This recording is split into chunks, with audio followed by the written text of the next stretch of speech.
When you're born in Latin America in the late 80s, there's a strong chance you will discover the magic of Carlos Humberto Santana Barragán, or Carlos Santana.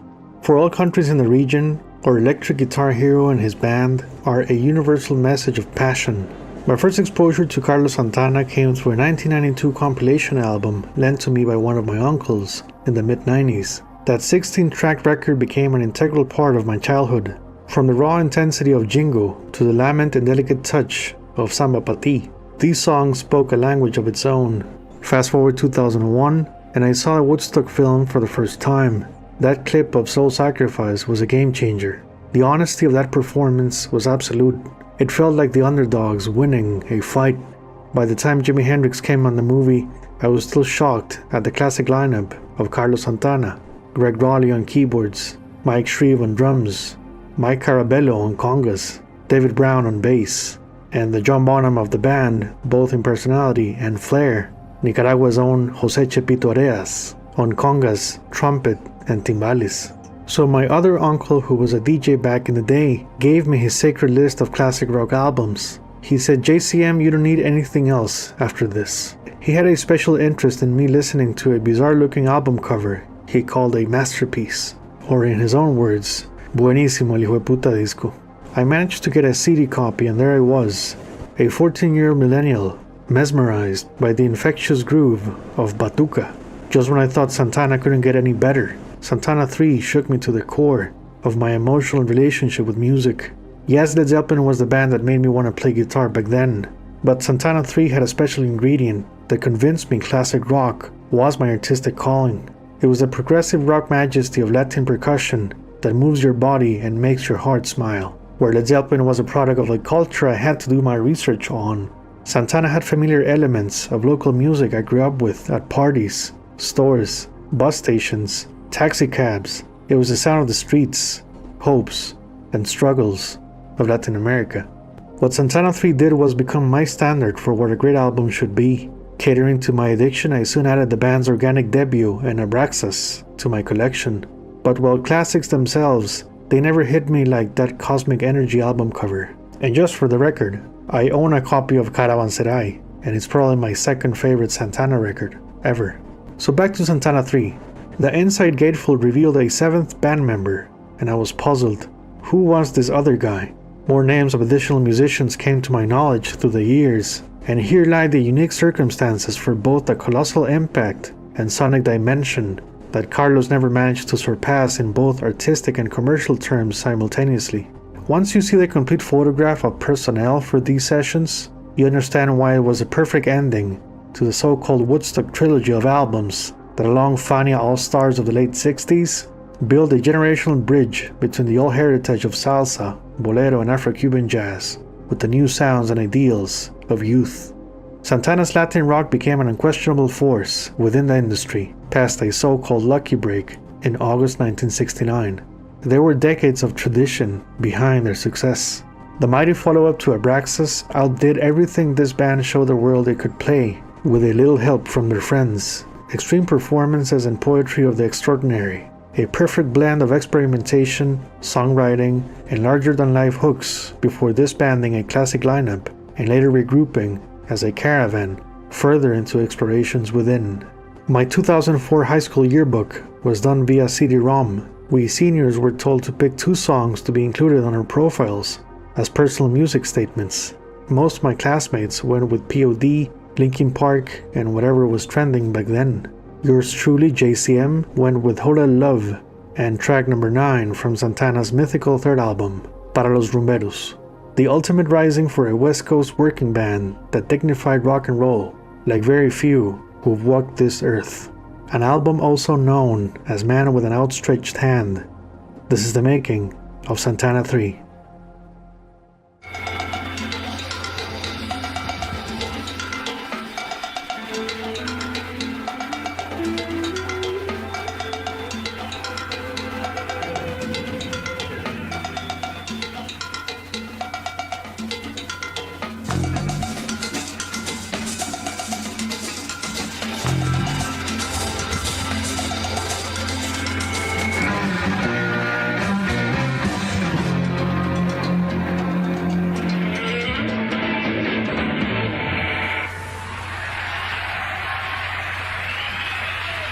Thank you.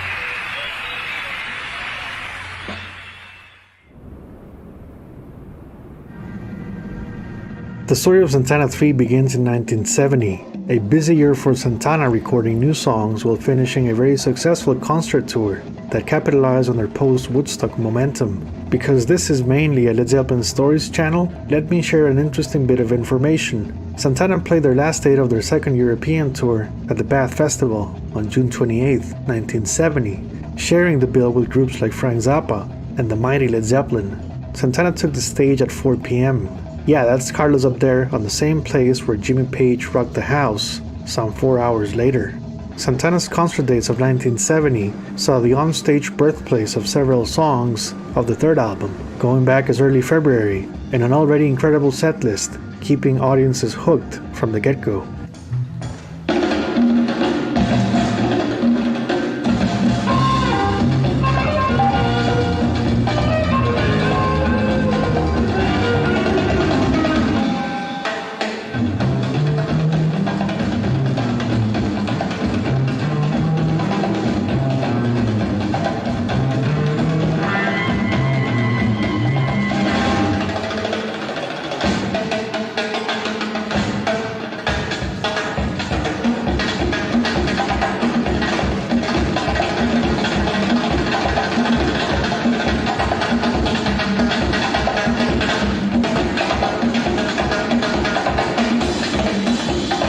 Abraxas was released on September 23, 1970, becoming one of the top 10 best-selling albums of the year. This, of course, demanded another tour, scheduled from August 4th all the way up to May 9th, 1971.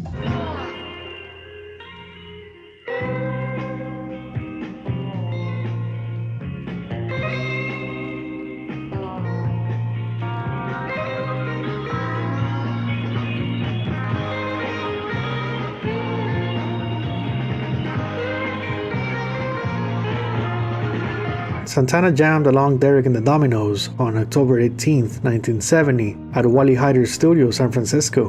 Why is this relevant? Well, not only the session had new Santana songs tested out, such as Everything's Coming Our Way, but a 17-year-old guitarist impressed everyone with his soulful melodic chops. Neal Schon was a friend of Greg Rolie and Mike Shrieve, plus a frequent character in Santana's local social gatherings. The result of being at the right place at the right time. Carlos liked his electric spirit and thought of other two-guitar ensembles like the Butterfield Blues Band with Mike Bloomfield and Elvin Bishop, or Fleetwood Mac's three-guitar team of Peter Green, Jeremy Spencer, and Danny Kirwan. Eric Clapton asked Neal Schon to join the Dominos that day, and Carlos wasn't having it. Thus, they offered Neal an official member spot in Santana. This moment right here is history in the making. Had Schon joined Clapton, he would have never formed Journey with Greg Rolie. Such is life, right? So Journey fans out there, you gotta thank Carlos for this.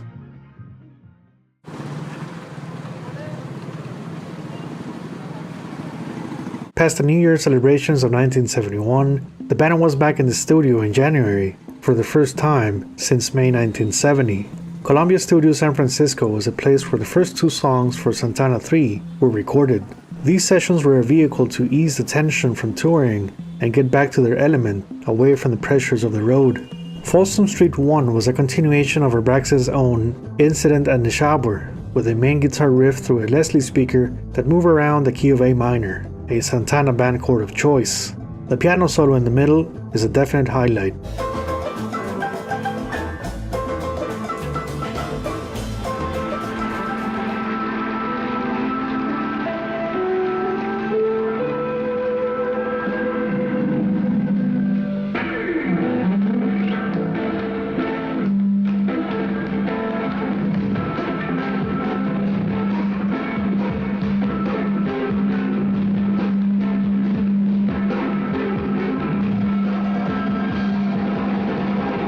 Jungle Strut was the second track laid on tape at Columbia Studios. In the same vein of previous cover versions, Jingo and Oye Como Va, Santana's take on other people's music was brilliant.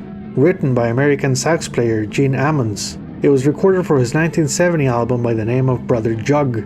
Checking out this version is fascinating, as it amplifies Santana's magic in reworking the song.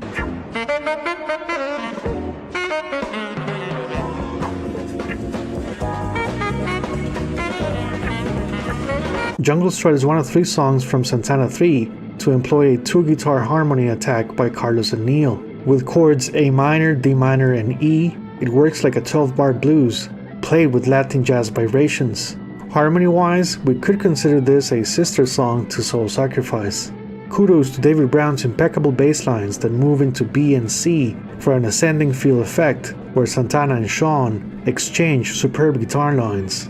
Jungle Strut was played throughout 1971, with a brief comeback for 2 dates in 1978, 1 show in 1996, and 2 dates in 2012. Recording sessions at Columbia continued throughout February, this time with 3 numbers.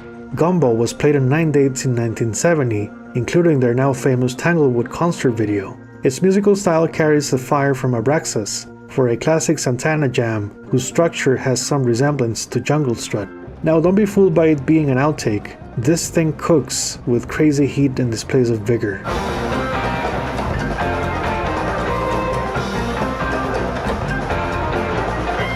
While the studio cut sounds a bit shy compared to the live versions, it certainly helped the band find the right energy for the coming months. Bambeye is a percussion workout of Afro-Cuban music with a continuous chant that works as a mantra or trance for a groovacious state of flow.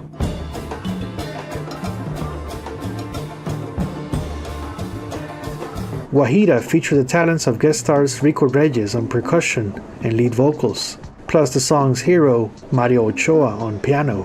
I couldn't find any useful information on Ochoa. He remains a mystery, and I think it's a famous piano player recording with an alias name.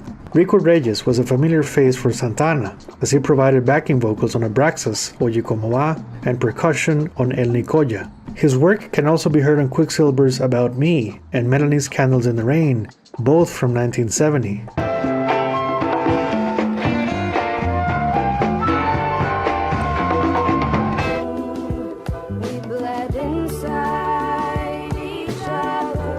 Rico Reyes provided backing vocals on other cuts from Santana III, such as Toussaint L'Overture, No One to Depend On, and Para los Rumberos. Guajira's signature groove is a direct reference to the Cuban style by the same name, which alternates between 6'8" and 3'4" meters. The song's lyrics talk about a man dancing with his special lady. Fun fact, Guajira and Guajiro are also slang words in Cuba for the North American equivalent of a hillbilly. One of the most famous references for Guajira can also be found on the hugely popular Cuban song Guantanamera. Carlos' exquisite guitar solo on the track is a standout moment. There is an uncredited flugelhorn solo in the middle of the song. Now this could be Chepito Areas or Luís Gasca. More on him later on. Jose Chepito Areas kept his signature timbale beat throughout the song, while maintaining the Latin tradition intact. Mike Shrieve on drums held everything together for a masterclass in ensemble playing. Now looking back at the outtakes from January and February, I can understand why they were left off the final release, with the rest of the material being more songwriting oriented and ambitious. You can check these archives on the 2006 Legacy edition of Santana III, that includes the band's July 4th, 1971 concert at the Fillmore. It's a must-buy release for all classic rock fans out there.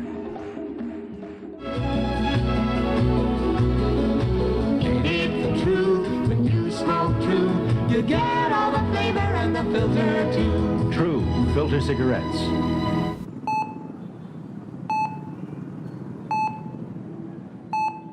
Jose Chepito Areas suffered a near-fatal brain hemorrhage in late February that took him away from the road for a couple of months, including Santana's upcoming show in Africa with the likes of Ike and Tina Turner, Wilson Pickett, the Staple Singers, and Roberta Flack, to name a few. Being such a high-profile concert to celebrate the Independence Day of Ghana, Santana needed a temporary replacement for the one-of-a-kind Chepito, a move that was questioned by some bandmates like Mike Carabello and created early fractures within. But what a replacement they found, none other than Willie Bobo himself. If there was a musician who inspired and influenced Santana's sound, it was him. An experienced cat that played with Tito Puente, Mongo Santamaria, and Cal Jader. He was a prominent figure of the Latin jazz movement of the 60s, laying his percussion chops on landmark recordings like Soul Sauce and his own solo venture with Spanish Grease. Willie Bobo was also the first guy to popularize Sonny Henry's song Evil Ways on his 1967 release by the name of Bobo Motion.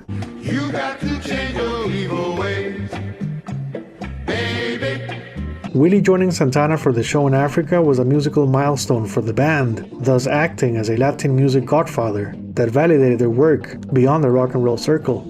A personal beef between Carlos Santana and Mike Carabello grew out of Carlos criticizing Carabello's alleged drug use.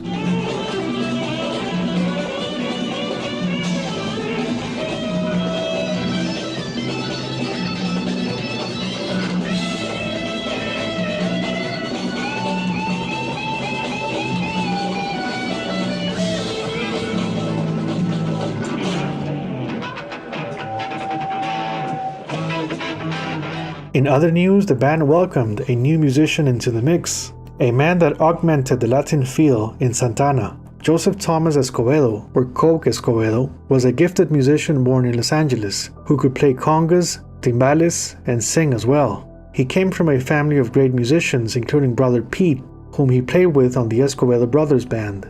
Fun fact, Sheila E.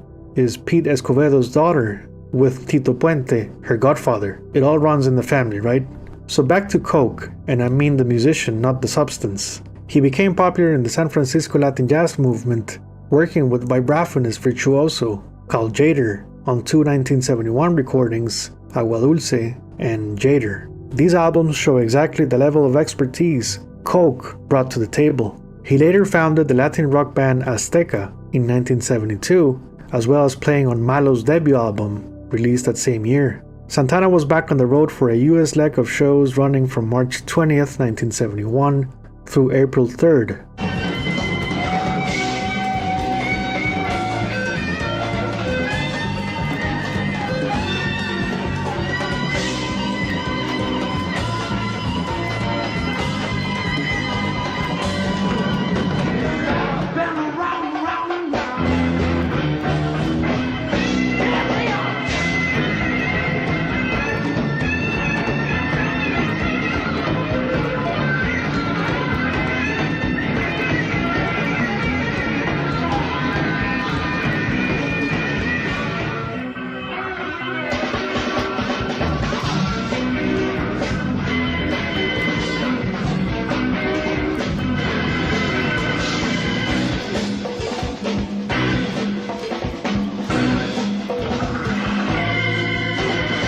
A European leg followed from April 14th until May 9th. This means any recording studio plans had to wait. In the meantime, Columbia Studios had other clients, such as Poco, working on their third studio album, From the Inside, and Van Morrison's Tupelo Honey, both recorded in May 1971.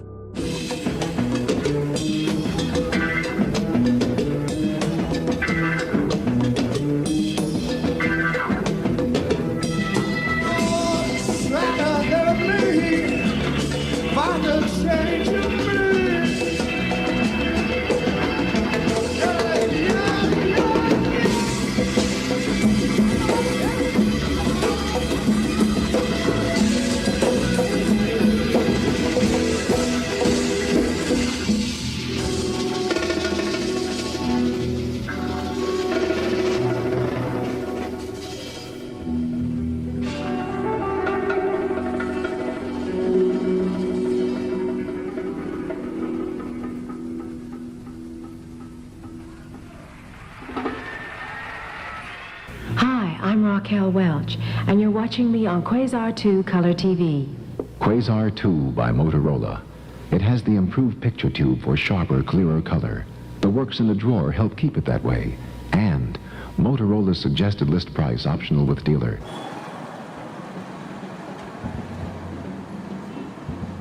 Studio sessions were resumed in June 1971. Tour de Force Toussaint L'Overture was recorded on June 4th as an homage to Toussaint L'Overture, a former slave who became the leader of the Haitian Revolution from 1791 to 1804. Clocking in at almost 6 minutes, the song was credited to all bandmates except Neal Schon, since the track was written before he joined Santana. Toussaint L'Overture was premiered in early 1970 and evolved into a frenetic jam. Musically inspired by Paso Doble, a Latin ballroom dance that originated in France and Spain, it also had some of the Gypsy Queen vibes from Abraxas.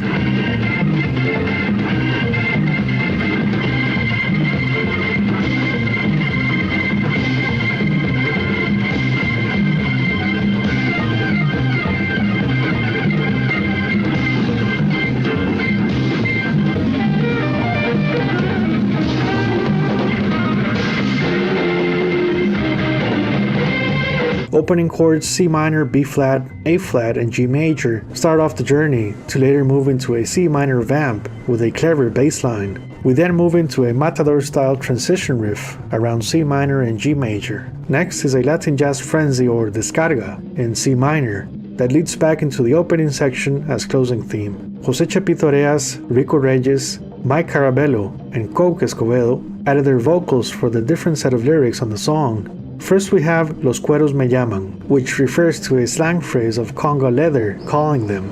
Next is El Timbal, which is self-explanatory of timbales. Then we have Vamos Morena a Bailar Mi Montuno, that describes a dance floor invitation to the pulsating beat of the song's climax. The double guitar attack of teenage prodigy Neal Schon and wisdom teacher Carlos Santana makes it hard to tell them apart from each other, but a trained ear will notice how Sean's guitar runs through a wah-wah pedal, while Carlos has more of a dark-sounding mid-range. I dare to say the ending is one of the best recorded jams in rock history. It remains one of Santana's most played songs to this day, at 894 times. Everybody's Everything was recorded on June 5th, with Tower of Power's horn section and writing credits to Santana, plus the assistance of a couple of songwriters. With Neal Schon taking center stage for the guitar solo and Greg Rolie on lead vocals, it definitely helped Tower of Power gain momentum, as they had only released their first album at the time. Santana left the studio to play 4 dates in the United States, those being Louisville on June 10th, Milwaukee on June 11th, Indianapolis on June 12th, and 2 shows in Chicago on June 13th. Then they were back at Columbia Studio San Francisco for what I believe was the most important part of the making of Santana III. It's all in here. United's Ski Lift Holiday Booklet. You can get it from United or your travel agent. Just look up the package you want and then let your travel agent arrange it. United knows what skiers like, too, because they've got one of the best as their ski advisor. A fellow named Jean-Claude Keeley.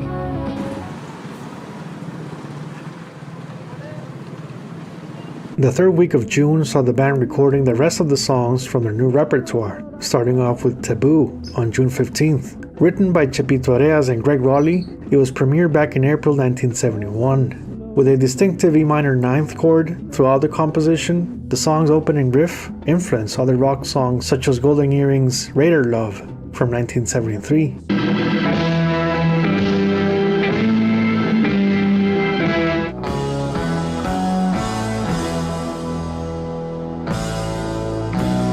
The intro and ending for Taboo was recorded in the same take, while the middle section was done afterwards. Keyboard textures speak of a personal journey, battling a forbidden idea. The carefully placed layers next to the soulful rhythm create a sonic treat for the listener. Carlos Santana plays the first solo over an E minor 7, A minor 7, E minor 9th, B minor, A minor 7th, and then back to E minor 7th. Next, they move into a catchy riff for about 4 measures that seems to be slightly inspired by Led Zeppelin's Hora Love.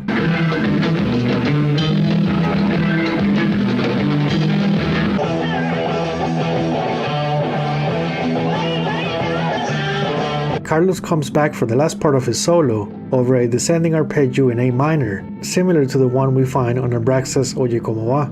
The last part of the song has Neal Schon's virtuoso guitar solo for the ages, backed up by a C, D, and E minor chord selection, which we can say is the basis for a lot of future heavy metal numbers, including Iron Maiden. The song has been played 160 times by Santana.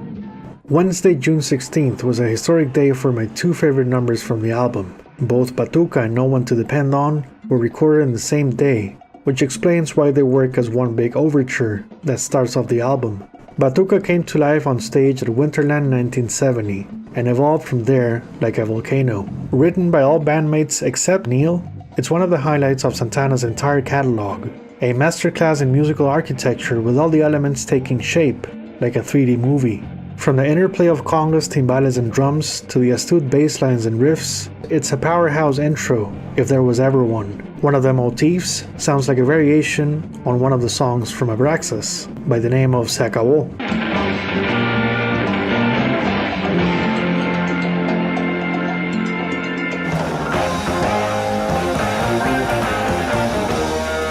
And yes, the legendary guitar solo here was played by Neal Schon himself in what Carlos defined as Neal's proper introduction to the world. Batuka fades away and No One to Depend On comes in with ethereal cymbals and delay effects around the opening phrase, Salpica Micaela, courtesy of Chepito Areas. I could tell you what this means in Spanish, but I don't want to get demonetized by YouTube. Let's just say it's a celebration of liquid passion. No one to depend on is a reflection on modern-day codependency, while embracing solitude as the only guarantee in life. The opening section features another two-guitar part harmony that works as a quasi-horn fanfare. Written by Greg Rolie, Mike Carabello and Coke Escovedo, it's a smart variation on Evil Ways, as it shares a similar chord progression that Frank Zappa would later parody in 1981 by the name of Variations on the Carlos Santana Secret Chord Progression.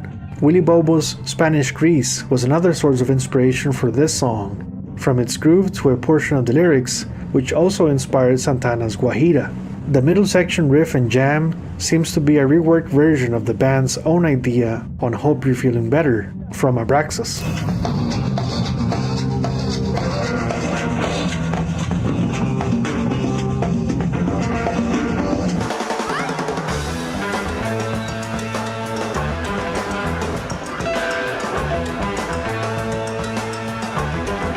Tambourine duties were handled by Greg Errico, who was the drummer for Sly and the Family Stone, and also played on a 1972 album by the name of Lights Out San Francisco, next to Santana's own Neal Schon. Everything's Coming Our Way was recorded on June 17th, with Carlos himself providing lead vocals on quite an uplifting song. The chord selection on the intro is peculiar, employing D major next to B minor, A minor, and E minor for a dramatic effect. The verse and chorus move around a G major, B minor, and A minor sequence that comforts the listener with a positive attitude. A very tight rhythm section plus the classic organ sound makes this a surprising pop hit and necessary contrast to such a densely charged album. I see this in the same style of ELP's Lucky Man on their debut. Sometimes you need a soft but effective number to cool things down. Backing vocals for this song were provided by Linda Tillery, who was famous for her work with San Francisco's own The Loading Zone, as well as her solo album Sweet Linda Divine, released in 1970. Fun fact about this album, the drummer was Danny Carmassi, of later Montrose, Heart, and Coverdale Page endeavors. Para los Rumberos was not only the closing number on the album, but the last track to be recorded at Columbia Studios on June 18th. Written by Tito Puente back in 1956, it was the second time Santana covered one of his songs, after Oye Como Va. Now a musical coincidence. 1970's Vehicle, by the Ides of March, has a very similar horn theme to Para los Rumberos.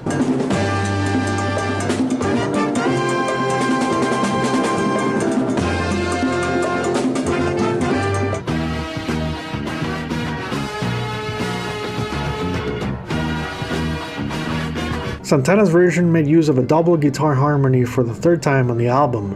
The song's lyrics are a celebration of Latin music, with each verse referencing the ability of a different player. First we have Santana, then it's conguero player Mike Carabello, and last is Chepito, referred to as timbero.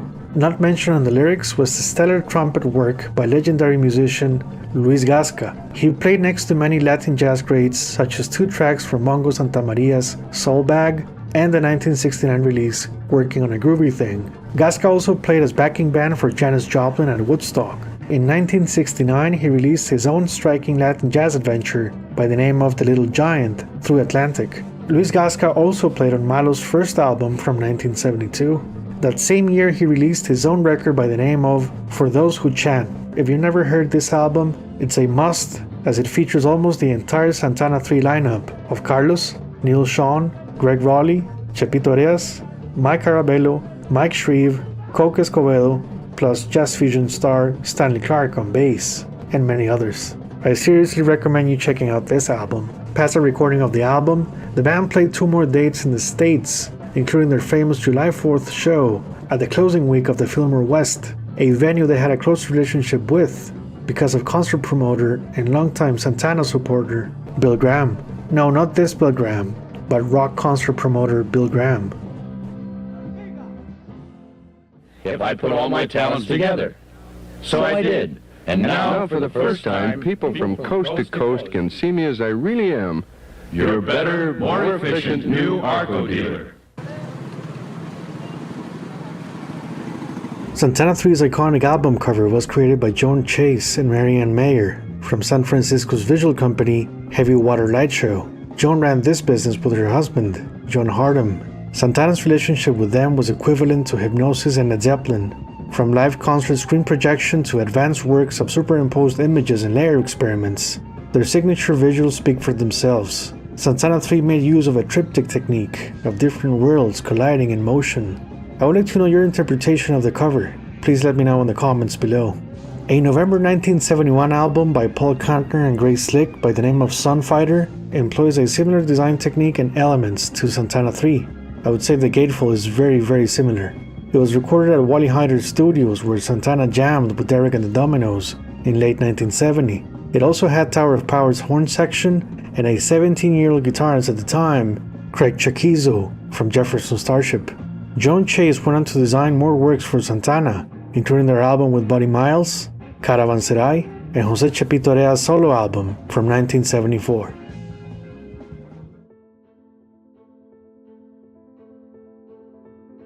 Santana III was released on stereo and quadraphonic versions the same day as John Lennon's Imagine, which was September 3rd, 1971. Internal turmoil within the group created fractures that slowly altered the classic lineup. I always think of Santana's Woodstock personnel, technically their third lineup, as Deep Purple's Mark II, which faced a similar fate despite recording incredible songs together. So here's what happened with Santana. Longtime bass player David Brown was replaced midway through August for Tom Rutley over drug use allegations, which affected their now superstar business. A similar argument against Mike Carabello grew strong in Carlos, who wanted him out. It was a clash of characters, with Carabello himself having Puerto Rican ancestors. He wouldn't give up the fight easily. The band took sides with Carabello, which resulted in Carlos leaving Santana in late September 1971. Yes, you heard it correctly. The man with the rock and roll last name left the band. What followed was even stranger. They toured North America playing several shows without Carlos Santana, leaving Neal Schon in charge of all guitar duties. Mike Carabello and Coke Escovedo left the band. Carlos Santana was back in Santana around October 15th. With them now on their fifth lineup with American percussion extraordinaire James Mingo Lewis, they finished the North American tour on December 6th, including one show in Puerto Rico on October 31st. Santana's last date of 1971 was scheduled for December 11th in Lima, Peru. Where other South American countries at the time banned rock and roll, Peru was different. Despite government restrictions on importing musical instruments, there was a Peruvian rock scene funded by wealthy citizens who could bypass financial limitations. With the coup of 1968 by Juan Velasco, political tensions were boiling hot in Peru. The Santana camp was contacted by a Peruvian promoter who personally traveled to San Francisco to shake hands and make a deal. Despite rumors of the band breaking up after their show in Fresno on November 6th, things were set in motion for a historic show in Peru. Both the Conservative Society and some left-wing groups in Lima criticized the concert over potential drug use and delinquency. Santana arrived on December 9th, and crowds were out of control. Next day, just as the band was visiting historic landmarks in Lima, police officers detained all Santana members, who were expelled from the country immediately over their behavior going against Peru's moral standards. Sources say their equipment was left in Peru, meaning they had to get new stuff, new gear, new guitars, new everything. For Carlos, it was a personal wake-up call that contributed to him cleaning up his act soon. Santana III slowly made its way on the charts, with 5 weeks at number 1 on Billboard's 200 from November 13th until December 11th. The album ranks at number 6 in Santana's best-selling records list, just behind Moonflower. It was Santana's last number 1 until Supernatural, an album I don't have a copy, of course.